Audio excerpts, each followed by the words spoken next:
ಜೀವನದಲ್ಲಿ ಎಲ್ಲರೂ ಮುಂದೆ ಬರಬೇಕು ಅನ್ಕೋತಾರೆ, ತಮ್ಮ ಲಕ್ಷ್ಯ ಮುಟ್ಟಬೇಕು ಅನ್ಕೋತಾರೆ, ಯಶಸ್ಸು ಪಡಿಬೇಕು ಅನ್ಕೋತಾರೆ. ಆದ್ರೆ ಎಲ್ರೂ ಇದನ್ನ ಮಾಡೋಕ್ಕಾಗಲ್ಲ. ಆಮೇಲೆ ತಾವ್ ಯಾವ ಕಾರಣಕ್ಕೆ ಸಫಲ ಆಗ್ಲಿಲ್ಲ ಅನ್ನೋ ಕಾರಣ ಹುಡ್ಕೋ ಪ್ರಯತ್ನದಲ್ಲಿ ಮುಳುಗೋಗ್ತಾರೆ.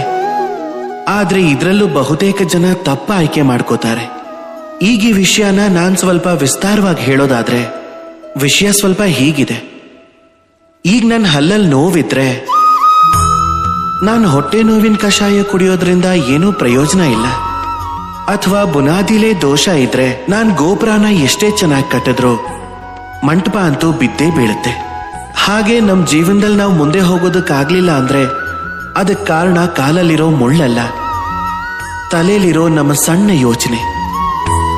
ಈಗ ನಾವು ನಮ್ ಭಾಗ್ಯ, ನಮ್ ಭವಿಷ್ಯನ ಬರ್ಕೊಳಕ್ ಆಗ್ತಿಲ್ಲ ಅಂದ್ರೆ ಅದಕ್ಕೆ ಕಾರಣ ಮುರಿದಿರೋ ಲೇಖನಿ ಅಲ್ಲ, ನಮ್ಮೊಳಗಿರೋ ಅಸೂಯೆ. ಈಗೊಂದು ಮಹಾನ್ ಕಾರ್ಯ ಮಾಡಿದ್ಮೇಲೂ ಕೂಡ ಯಶಸ್ಸು ಸಿಗ್ತಾ ಇಲ್ಲ ಅಂತಂದ್ರೆ ಅದಕ್ಕೆ ಕಾರಣ ದೇಹದ ಆಲಸ್ಯ ಅಲ್ಲ, ಮನಸ್ಸಿನ ದುರಾಸೆ.